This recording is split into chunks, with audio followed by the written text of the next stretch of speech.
মিজান মানে দাড়িপাল্লা, মিজান মানে কি? বহুবচন কি?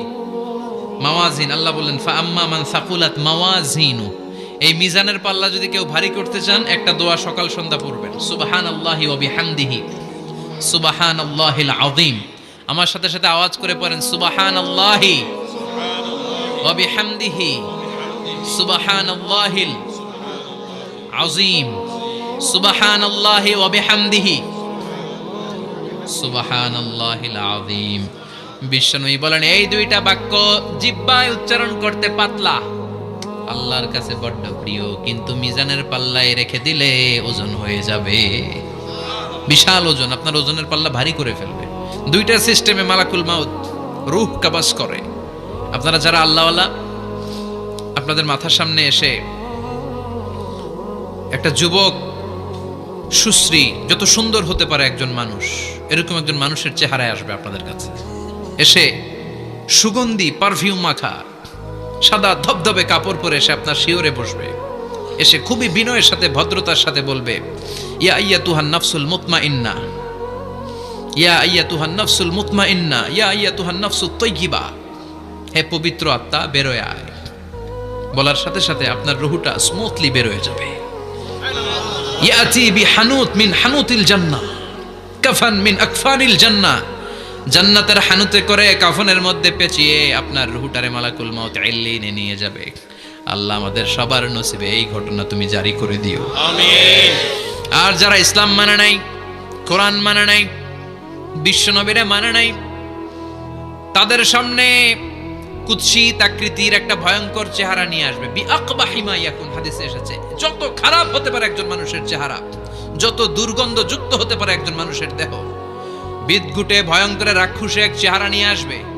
মুমিনের সামনে এসে যেমনি ভদ্রভাবে বসে যায়, সে এরকম আসবে না, সে ত্রাস সৃষ্টি করবে। ডাকাত যখন আপনার অ্যাটাক করে এমন ত্রাস সৃষ্টি করবে, কোপ মেরে আঘাত করে আপনি ভয়ে সব দিয়ে দিবেন।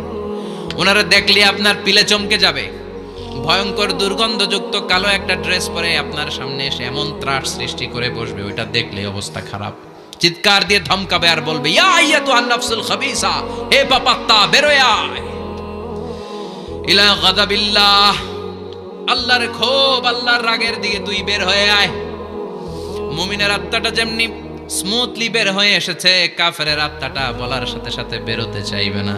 আত্মাটা একবার ডানে দৌড়, একবার বায়ে দৌড়, একবার সামনে দৌড়, আর একবার পিছনে দৌড়। এবার মালাকুল মাউত আরো হিংস্র হয়ে যাবে, পা থেকে টান মেরে সারা দেহ থেকে খিচুনি দিয়ে পুরো দেহটারে চাপতে চাপতে জীবিত একটা ছাগলের চামড়া জীবিত অবস্থায় তার দেহ থেকে উল্টো দিকে টেনে টেনে বের করলে যেমন কষ্ট হয়, একজন কাফেরের রুহু দেহ থেকে টেনে হিচড়ে মালাকুল মাউত বের করে ফেলবে। এজন্য আল্লাহর কাছে আমরা চাই ঈমানের পথে অবিচল থেকে আমার মরণ যেন হয়। প্রতিদিন পড়বেন এটা, এটা দোয়া। কুল্লু মান আলাইহা ফানি ওয়া ইয়াবকা ওয়াজহু রাব্বিকা যুল জালালি ওয়াল ইকরাম ফাবিআইয়ি আলাই রাব্বিকুমা তুকাযযিবান। পৃথিবীর মধ্যে যা যা তোমরা দেখো সব হয়ে যাবে ফান। সব কি ফান? আমরা বলি না ফানা ফানা, বলি ফানা ফানা হয়ে যাবে, কিছু থাকবে না, থাকবে একজন। চিল্লায় বলেন তিনি কে? এজন্য সব সময় আল্লাহর কাছে কামনা করবেন, আল্লাহ তুমি ঈমানের মরণ দাও। পড়ে না আমিন? ও আল্লাহ তুমি আমাদেরকে শাহাদাতের মরণ দাও। পড়ে না আমিন?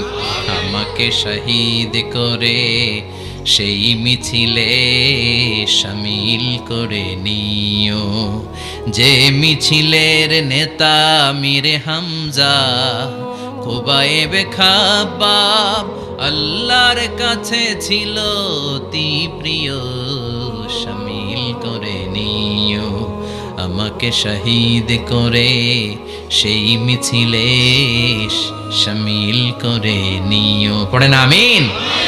বিশ্বনবী বলেন শাহাদাতের তামান্না নিয়ে যদি, অন্তরের শাহাদাতের ইচ্ছা নিয়ে যদি, শাহাদাতের তামান্না নিয়ে যদি কেউ বিছানার মধ্যে ডায়রিয়া রোগে আক্রান্ত হয়েও মারা যায়, হার্ট অ্যাটাক করেও মারা যায়, স্ট্রোক করেও যদি মারা যায়, কিন্তু অন্তরে যদি শাহাদাতের তামান্না থাকে, কিয়ামতের ময়দানে শহীদদের সাথে তারে দাঁড় করাবে কে? ঈমানের পথে অবিচল থেকে আমার মরণ যেন হয়। পড়েন আমিন। আমার সাথে সাথে বলেন, ঈমানের পথে অবিচল থেকে আমার মরণ যেন হয়। তোমারই কাছে মিনতি আমার, তোমারই কাছে মিনতি আমার, মহামহিম দয়াময়। ঈমানের পথে অবিচল থেকে আমার মরণ যেন হয়। পড়েন আমিন। ঈমানের মৃত্যু এক আল্লাহ ছাড়া কেউ দিতে পারে না। শাহাদাতের মৃত্যু আল্লাহ ছাড়া কেউ দিতে পারে না। এজন্য আখের যদি ভালো হয়, সব ভালো তার, শেষ ভালো যার। বিশ্বনবী দোয়া করতেন, আল্লাহুম্মা রযুকনা হুসনাল খাওয়াতিম, আল্লাহুম্মা রযুকনা হুসনাল খাওয়াতিম। প্রতিদিন সব সময় নামাজের পরে পড়বেন, আল্লাহুম্মা রযুকনা হুসনাল খাওয়াতিম, আল্লাহুম্মা রযুকনা হুসনাল খাওয়াতিম। আল্লাহ আমাদের শেষটাকে ভালো করো, আমাদের শেষটাকে তুমি ঈমানের উপর করো। পড়েন আমিন। অনেক আল্লাহওয়ালা নামাজি শেষ জীবনে মুরতাদ হয়ে যায়, নাস্তিক হয়ে যায়, আছে না নাই? এজন্য বিশ্বনবী বলতেন, আল্লাহুম্মা রযুকনা হুসনাল খাওয়াতিম, আল্লাহ শেষটা আমার ভালো করো, আমার শেষটা যেন কালিমাতুত তাইয়্যিবা লা ইলাহা ইল্লাল্লাহর উপর হয়, আমার শেষটা যেন ঈমানের উপর হয়। পড়েন আমিন। এক সাহাবা জিহাদের ময়দানে, বুখারীর বর্ণনা, যুদ্ধের ময়দানে সে সামনে যাই পাচ্ছে, লা তাজিদু শাযযা ওয়ালা ফাযযা ইল্লা ইয়াকতুলু বিসাইফি, বিশাল তলোয়ার নিয়ে আল্লাহু আকবার বলে বলে কাফের আর মুশরিকের বাচ্চাগুলোরে কচুকাটা করছে। সাহাবীরা দেখে পেছন থেকে বাহাবা দেয়, নবীর কাছে এসে খুশ খবর দেয়, ও নবী দেখেন আপনার সাহাবী দিন কায়েমের আন্দোলনে কালিমার পতাকাটারে জমিনের বুকে পতপত করে উড়ানোর জন্য কেমন করে যুদ্ধের ময়দানে, জিহাদের ময়দানে কাফের আর মুশরিকদেরকে কচুকাটা করছে। নবী দেখেন আজকের জিহাদের ময়দানে যুদ্ধের সব সওয়াব আল্লাহ এই সাহাবীরই দিয়ে দিবে। বিশ্বনবী বললেন, হুয়া ফিন্নার, সে জাহান্নামে যাবে।